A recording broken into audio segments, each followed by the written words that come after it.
In 1972, the Hawker Siddeley Trident is the pride of British aviation. Rotate. The Trident was a completely British-built aeroplane. Undercarriage up. It was the equivalent of having a sports car. When BEA Flight 548 Look at the speed! Look at the speed! falls from the sky moments after takeoff, the carnage shocks the nation. It was so tragic that there wasn't anyone who survived. It was the worst airline accident that Britain had ever experienced. Takedown's got to be dead, lad. Come on, move!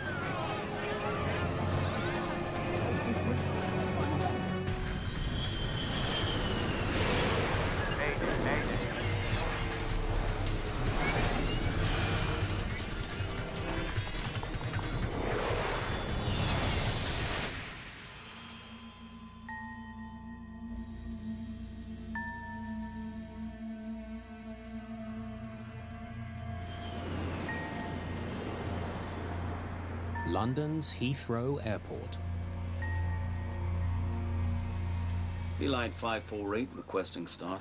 The crew of British European Airways Flight 548 is completing final preparations for an afternoon flight to Brussels. Looks like the weather's going to give us a bumpy ride today. Beeline 548 cleared for start.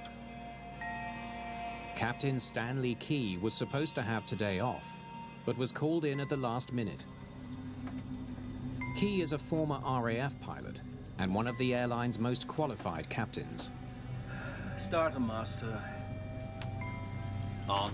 Captain Key had been on the aircraft for a long time, so he's very experienced, and if you expected to fly with him, you expected to fly to the book and to do it accurately with no arguing. Many of the 112 passengers are business travelers, taking advantage of BEA's rapid service to Brussels.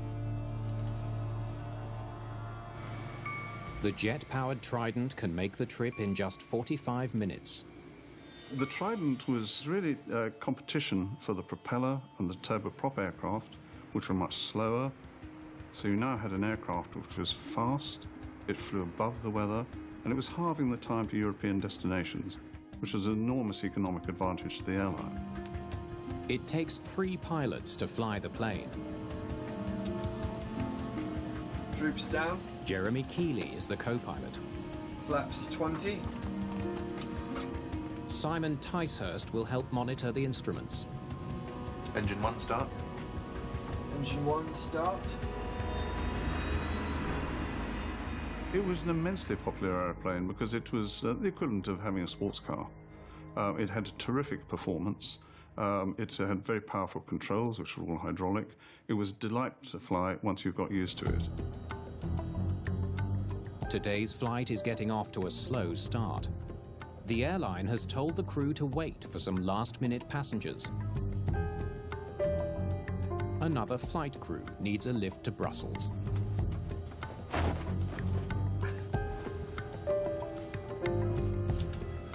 Have a seat, Captain. There was over 30 years difference between Captain Key and the 2 other members of his crew.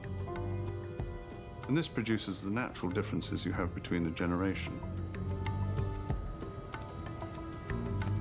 One who regards the others as old and stuffy, and one who regard the youngsters as being young and irresponsible. This produced a generational gap. Beeline 548 ready for takeoff.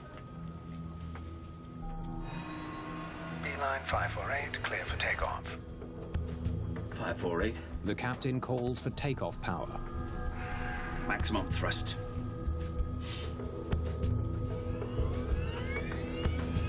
The Trident gets its name from its 3 rear-mounted Rolls-Royce engines.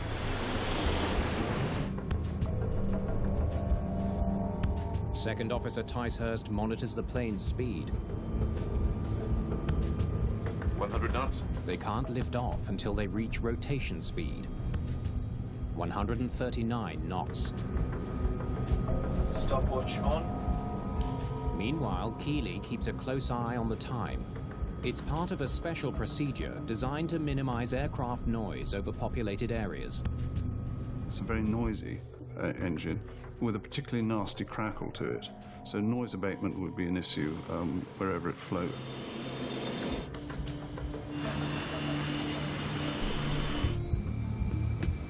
Rotate.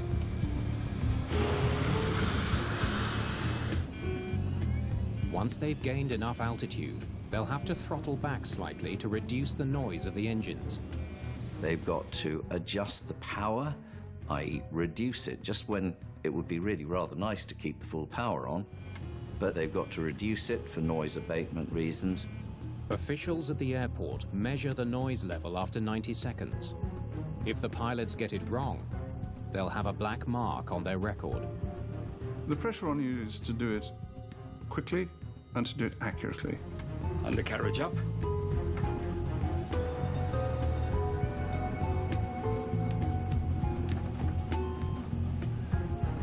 $60. As the plane climbs, passengers are rocked by turbulence. It was a gusty day, and gusty days give you a bumpy ride. Left heading 145. Heading 145. The plane's flight plan calls for a left turn just after takeoff, taking it east of the town of Staines before it flies on to Brussels. Beeline 548 climbing as cleared. 548 airborne at 09. Good day. Roger. Keeley prepares to throttle back the engines. If he does it too soon, the plane won't have enough power to climb. 75 seconds. He'll have just 5 seconds to get it right. There is a lag in the time that the engines take to respond to that, and on occasions you can actually reduce the power by more than you intended, and it would take a while to actually get the engines to settle. 85 seconds. 90 seconds. Keeley reduces power just in time.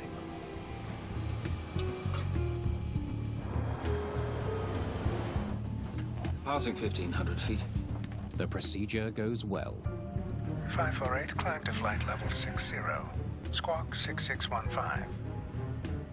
The tower clears them to a higher altitude. Up to 60. Then, What was that? the plane begins to lose altitude.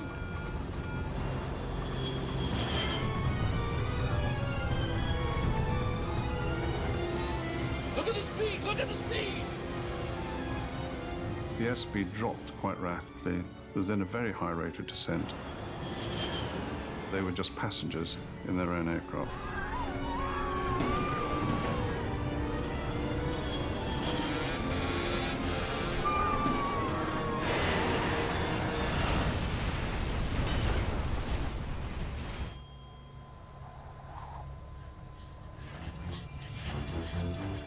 The plane has crashed in an empty field just meters from the town of Staines. I was at home with my baby of 12 weeks, and I heard a very loud thump. Local resident Frances Castledine leaves her infant son with a neighbor and rushes to the crash site. If it had gone another 50 yards, it would have hit the center of Staines, with the shops and the houses there. Frances is a nurse. She immediately begins searching the wreckage for survivors. I was very much afraid there was going to be a fire, because the vapor was very heavy in the air. And I had to decide, basically, whether I was going to go back home to my baby or whether I was going to go forward and help. But I had had a lot of intensive training in the accident and emergency department, and I really felt that I needed to be there. Nearly everyone is dead, but Frances is able to help one survivor. Can you hear me? I did my best. I did what I could. Hear me? I manipulated his legs and put them into some wreckage splints with some bandages. You're going to be okay.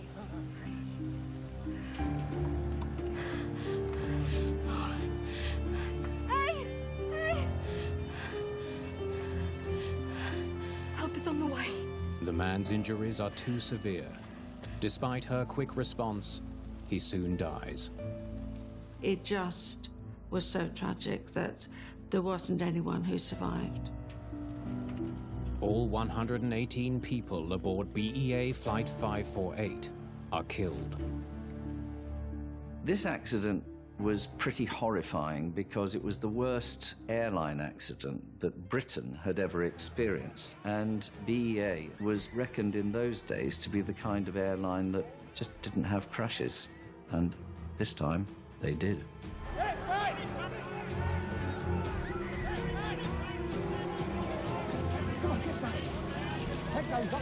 Come on, move!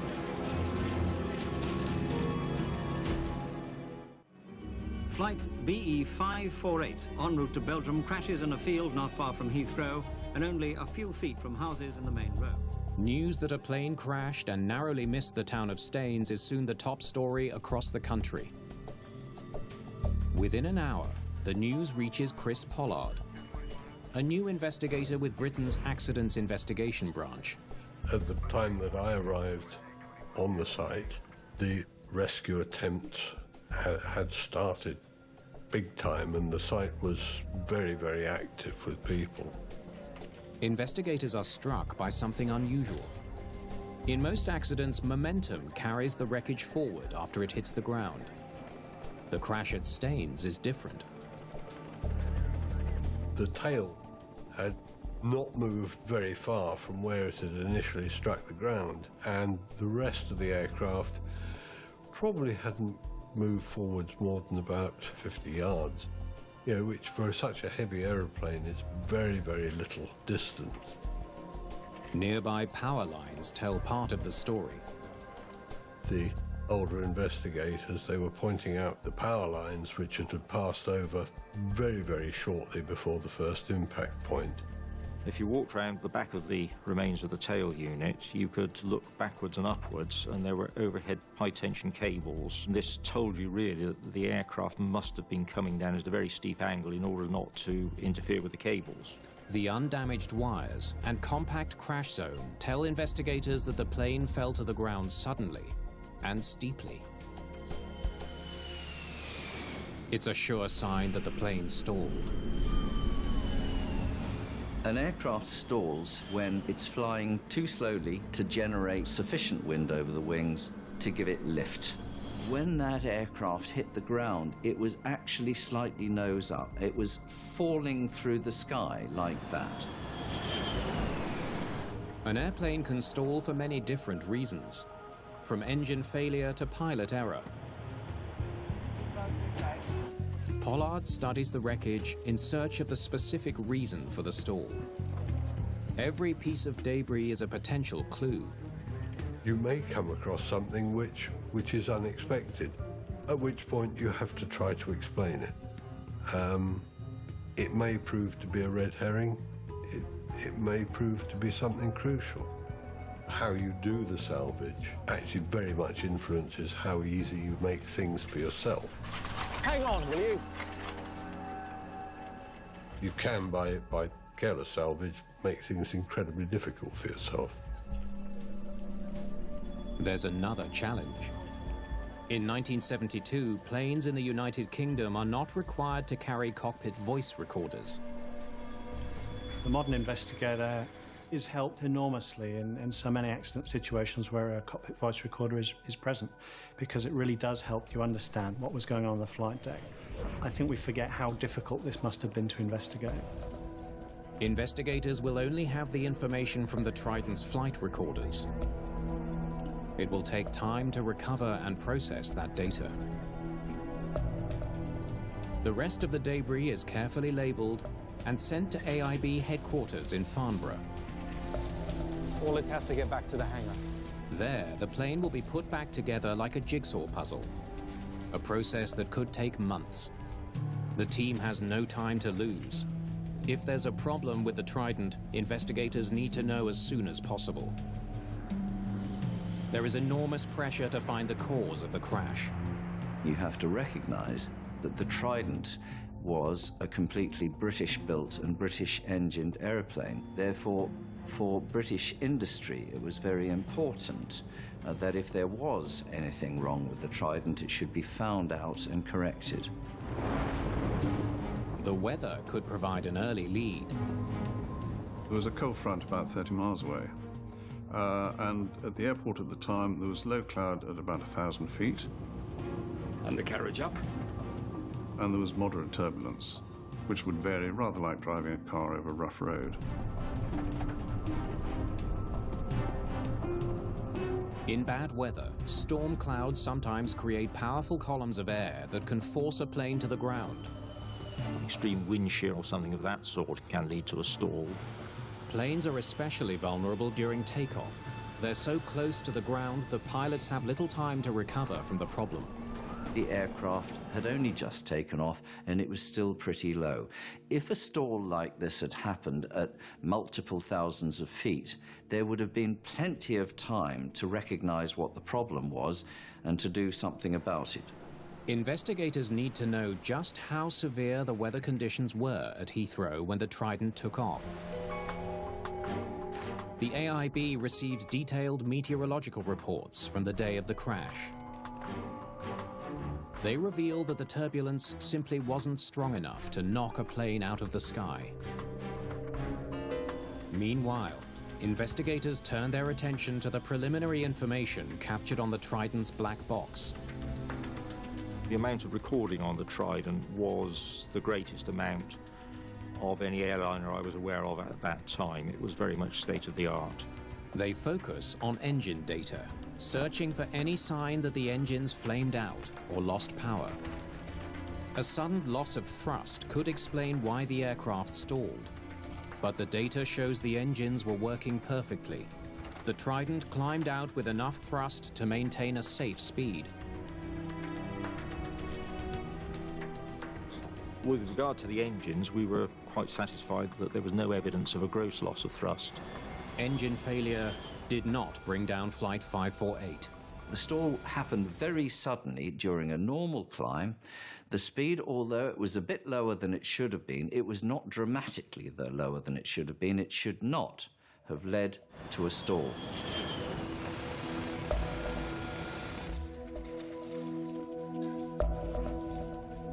At AIB headquarters, the engineers concentrate on piecing together the wreckage. When you do a reconstruction for investigation, the best technique is to try to lay the wreckage out in plan form, so that in essence you know automatically if you're looking for a particular bit, you know where to go for it. By testing the reassembled systems, investigators should be able to tell if there was a broken part or faulty mechanism that could have caused the stall. They soon notice a problem. That can't be right. A lever is set to an unexpected position. It's used to operate crucial lift devices on the wing, known as droops. It could be seen that the droop lever was in the retracted position. Droops are aerodynamic surfaces that can be extended from the front of the wing. They increase lift during takeoff to help the plane climb. The front section of the wing was hydraulically powered and would lean and droop forward to give an extra curvature to the wing, and at lower speed that would give you extra lift. Droops should only be retracted once the plane has enough speed to maintain lift without them. If one of the pilots pulled in the droops too early, it would have instantly put the plane into a dangerous stall.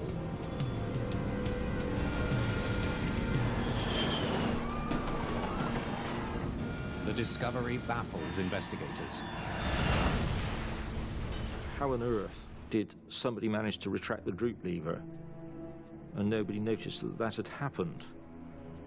And it didn't make a lot of sense. There's no way to tell just by looking at the droop lever whether the crew moved it before the crash or if it was jostled out of place by the crash itself.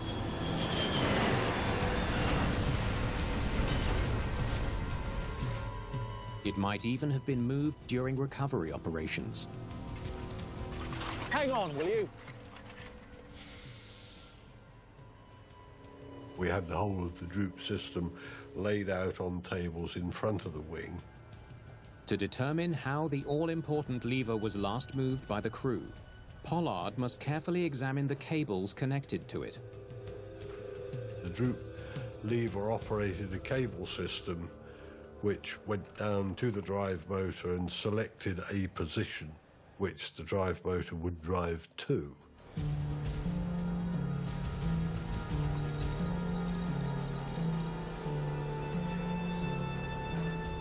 Retracted. They determined by an examination of the wreckage that the droops had been retracted at impact. There's no longer any doubt. Someone in the cockpit moved the droop lever. It's a troubling discovery. As the awareness developed that there'd been incorrect operation of the droop lever, the inevitable question arose, well, who had operated it? The deadliest aviation accident ever to occur on British soil was caused by pilot error. This prompts urgent questions about the mental and physical state of the crew. Autopsies are always done on flight crews if they don't survive an accident. A very simple thing is they want to find out whether there was any alcohol or drugs in the blood of the pilots. While pathologists search for a physical cause, Put up the personnel records, will you? investigators focus their attention on the pilot's history. The technical investigation at Staines had to rule out technical causes of the accident. And when it had done that, it really needed to look at the performance of the crew. Why did they do what they did, or why did they not do what they may have done on the day? They study the captain's previous flights. He has an impeccable reputation. Captain Key was a very experienced Trident pilot. He had over 4,000 hours, and he was an experienced captain as well. His climb-outs from Heathrow are almost always flawless. Undercarriage up. But on the day of the crash, he does things differently. Let me see those airspeeds from the day of the crash. Thanks. Beeline 548 climbing as cleared.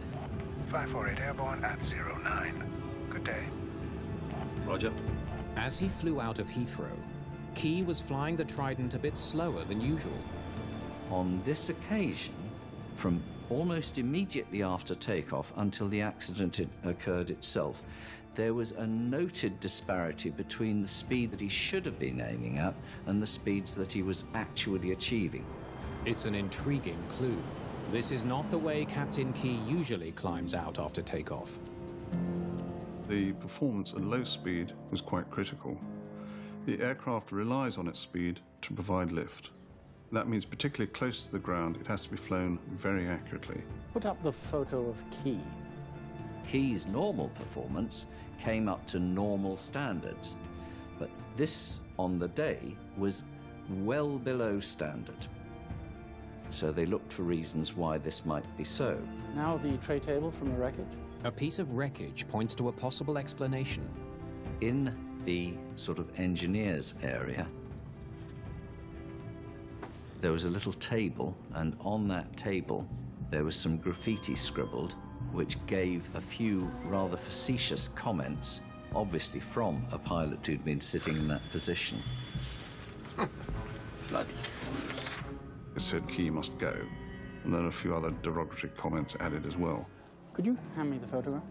Graffiti found in the cockpit hints that the crew wasn't getting along. Perhaps a poisonous atmosphere in the cockpit made it difficult for the pilots to do their job. Lights up. Investigators looking for any kind of clue that tells you about perhaps the atmosphere within the airline or within the crew on the day. Could you get this over to handwriting analysis for me, please? Was it particularly tense? Was it particularly aggressive? And these are small factors that might give a clue to that. If handwriting analysis can identify who wrote the graffiti, investigators may be one step closer to understanding what really happened in the cockpit of BEA Flight 548.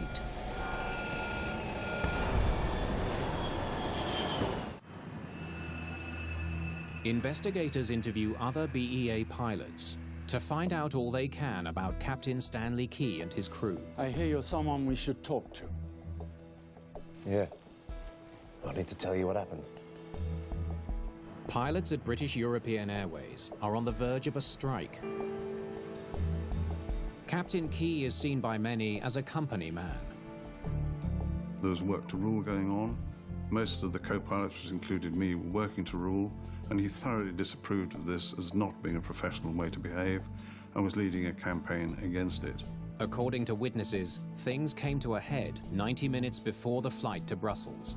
I'd say it was just a couple of hours before the flight when it all happened.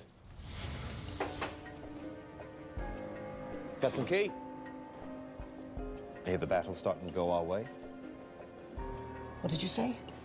I just meant that... You know that during the war we flew in real battles? Captain Key was very, very angry, felt very passionate this strike should not go ahead. Like some selfish, pampered, immature crybabies making a lot of ridiculous demands. Look here, just because your lot flew in the war... And as for your refusal to... Witnesses describing Captain Key's outburst at this other pilot described it as being just exactly that. It was a real outburst, a tirade. You ungrateful bastard! If you're flying that plane for money, then you're in the wrong profession. I think we better agree to disagree. Bunch of fools. The argument is so severe that investigators consider an unusual theory. That the captain's agitation interfered with his ability to fly the plane. Bloody fools. 548, climb to flight level 60. Squawk 6615. Distracted and angry. Up to 60. He might have pulled the droop handle without thinking. The multiple warnings would have added to his confusion. If you go from what is apparently a normal flight into something which is seriously dangerous, it will produce a shock response. And that means your ability to think clearly and to act decisively is very difficult. When you've got that queued up, let me listen to it, will you, please? Thanks. Although the Trident is not equipped with a cockpit voice recorder, Beeline 548, ready for takeoff. the captain's conversations with air traffic control are recorded. Beeline 548, clear for takeoff, 28 right. 548. The human performance investigators trying to understand a simple thing. What was going through the mind of the crew at the time of the accident? Why did what happened make sense to them at the time? Beeline 548, climbing as cleared. 548 airborne at 09. Good day. Roger. They immediately notice something unusual. Captain seems awfully quiet. 548, climb to flight level 60. Squawk 6615. Up to 60.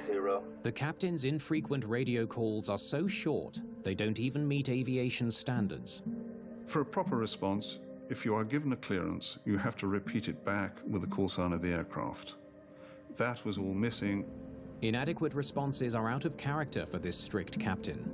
With hindsight, you and I might make a judgment about the way Captain Key was feeling at the time, that he felt he was under stress or very busy or having to concentrate very hard, or maybe all of those. The conversation with the controller provides no hint about why the captain is stressed. Investigators are left with yet another question. What was going on in that cockpit?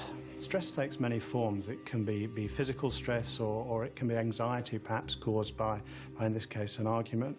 And all of those things will add workload to our brains and reduce our ability to deal with things.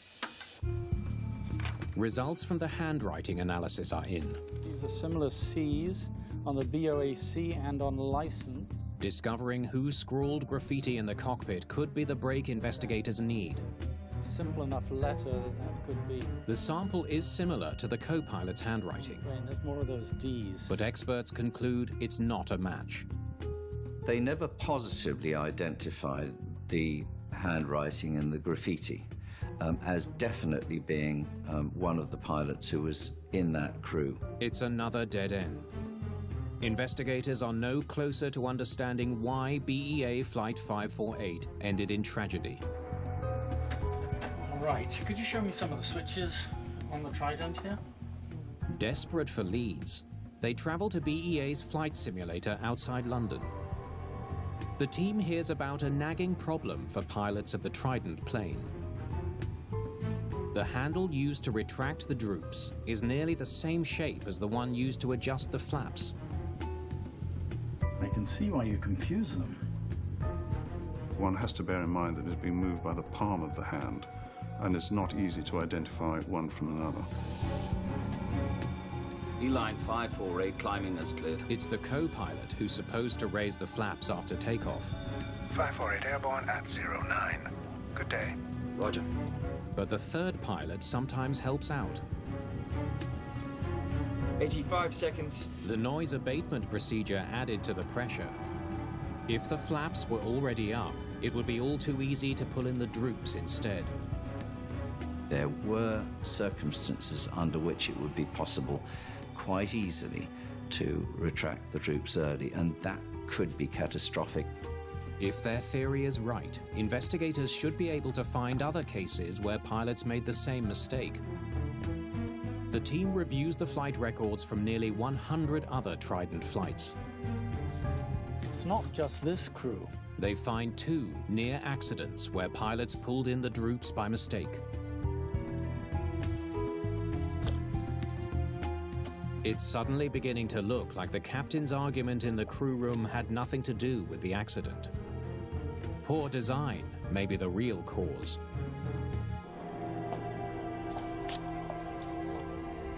Then comes news that puts investigators on an entirely new path.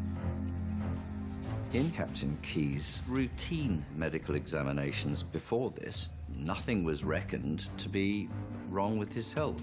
It was only after the accident, when an autopsy was carried out, that it was found that he actually had some severe coronary problems. There was medical evidence showing that the captain had suffered of a heart condition. It seemed to be the missing link. Although the captain's heart problem did not show up in his regular medical exams, he had a deadly condition. Now, as you can see, here Key had, without even knowing it, a clogging of the coronary arteries. this in turn caused the heart. What did you say? Do you realize that during the war we flew in real battles, not like pampered? Pathologists believe that Captain Key suffered heart failure sometime within a 2-hour window before the crash. That is totally unprofessional. It may have been caused by a sudden rise in blood pressure.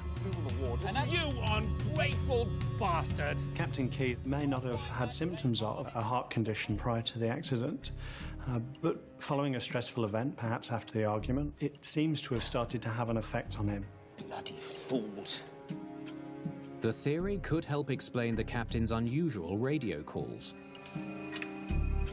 Beeline 548, clear for takeoff. 548.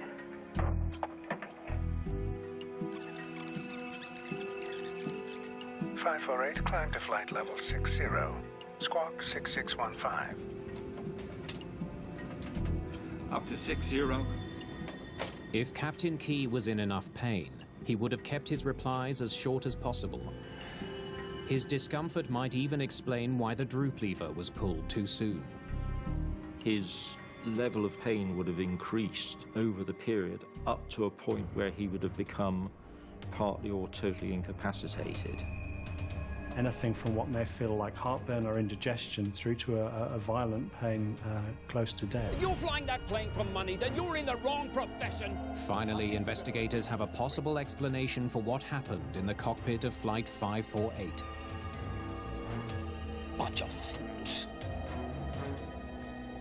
If his blood pressure was particularly high because he was agitated, it might affect his reasoning, because if you have the oxygen level in your brain reduced, even slightly, it affects your alertness and your ability to reason.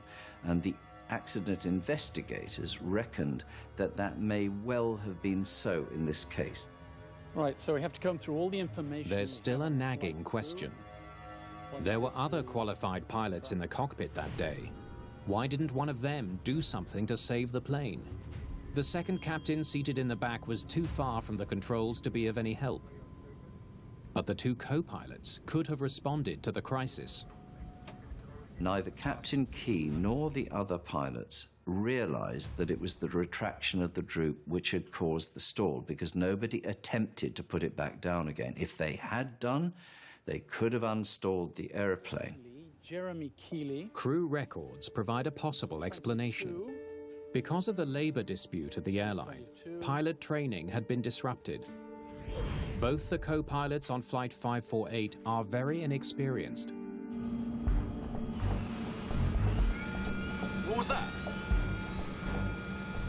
In the right-hand seat, his first officer had less than 30 hours of experience on the Trident. There's obviously some opinion that these pilots were too young, they needed more experience. The junior pilots may have been distracted by having a guest in the cockpit, or they may have simply not known what to do. Investigators believe there's yet another piece to the puzzle. It all comes back to that argument. Pampered crybabies making a lot of ridiculous demands. Now look here, just because you're And as for your refusal to fulfill all of your duties, Investigators learned that an hour and a half before takeoff, co-pilot Jeremy Keeley witnessed Key's outburst. They suspect it made a big impact on the young pilot. Having witnessed an outburst like that, one can only surmise that if you are new to the fleet, you don't know the captain, you're slightly unconfident yourself, you may be nervous of your own performance. This is not likely to enhance it, and I would expect it would have been quite intimidating. Shaken by his captain's temper, bunch of fools, Keeley may have been more likely to make mistakes and less likely to correct his captain's errors. It would certainly reinforce the concept that the captain was authoritarian and not somebody that you should challenge lightly, especially on that day. There is yet another mystery. Investigators know that the Trident is equipped with a safety system known as a stick shaker. If a plane's speed drops too low, the control column begins to shake, giving the crew a dramatic warning that their plane is about to stall. It will shake the column very distinctly and produce an unmistakable rattling noise at the same time. Pilots are trained to react to the stick shaker by pushing the nose of the plane down to gain speed and increase lift. If that doesn't work, the system has a fail-safe, the stick pusher. It will move the controls forward to push the nose down, even if the pilots don't. The pusher would make sure that firmly the aircraft's nose was lowered into an attitude where the speed would increase and you would recover. Why didn't the system prevent Flight 548 from stalling and save the lives of everyone on board? Investigators study flight data from BEA Flight 548, searching for any sign that the plane's anti-stall system failed. So it looks as though it came on here and here, but didn't stay on. The data shows that the stick pusher did engage, but it didn't stay on long enough to prevent the crash. The finding can be explained in only one of two ways. Either the stick pusher malfunctioned, or the crew disabled it.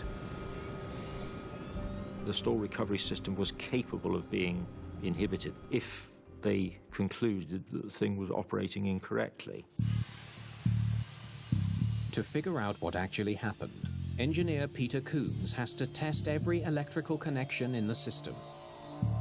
Fortunately, the incident sensors had actually survived the accident in an apparently undamaged state.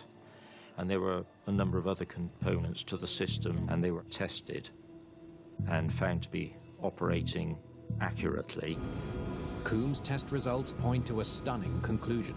The plane's anti-stall system was working perfectly, but for some reason, perhaps because they didn't think their plane was actually stalling, one of the pilots disabled it. By pulling out the stick pusher, by disabling it, they took away the natural stall recovery of the aeroplane and took the aircraft back into the stall. And after that, they were doomed because the aircraft didn't have enough height left to recover from the stall.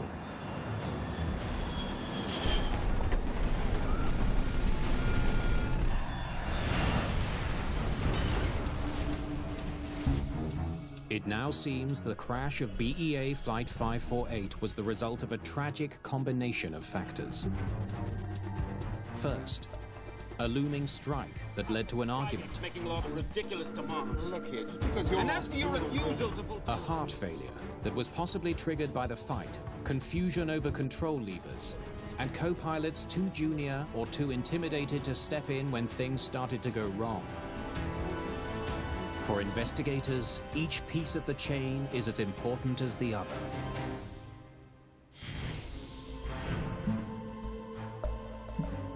Trying to solve something that's enormously complex, there's likely to be lots of small factors that influence any accident, no one simple thing. After the crash, authorities implement a number of changes designed to prevent similar accidents from happening again. Handles on the Trident and other planes are redesigned to eliminate the possibility of confusion. Cockpit voice recorders are now standard equipment in almost all commercial passenger planes. Somebody, and we're never quite sure who it was among the crew, somebody retracted the troops early, and the conclusion of the investigators in this case is that they could more likely have determined who was doing what in the cockpit if they had been able to judge what the pilots were saying to each other. Cockpit voice recorders provide a major source of information for nearly every crash. But some experts don't think the recorders are enough. Listening to a cockpit voice recorder rather resembles watching a television program with the picture switched off. It's quite difficult to work out what's going on, and on a flight deck, a lot of communication is by gesture. One of the recommendations for flight decks now to help investigators is that there should be permanent filming of what happens on the flight deck. It doesn't have to be widescreen filming which shows what the pilots are doing and how they drink their coffee, but literally a narrow focus lens which looks at the controls that they handle and all the flight instruments. So far, there are no legal requirements for the new technology, but some aviation authorities promote the voluntary use of cockpit image recorders. In the years following the crash, Hawker Siddeley faced growing competition from rival manufacturers. Trident production ended in 1978. It was being challenged by the Boeing 727, which had a similar layout, 3 engines in the tail, and in some respects had slightly superior performance. But the legacy of the Staines disaster lives on. The accident drew into perspective the whole importance of human factors on the flight deck. Bloody fools. Nowadays, the way that crews interact together is taken very much more seriously. The modern airline is operated very, very differently. The way the crews handle things has improved. It's a much better and safer world. The regret is we've had to build it on the death of 118 people. Unlock the secrets of vast engineering projects designed to further Hitler's plan of conquering a continent in a Nazi megastructure's double bill tomorrow from 9.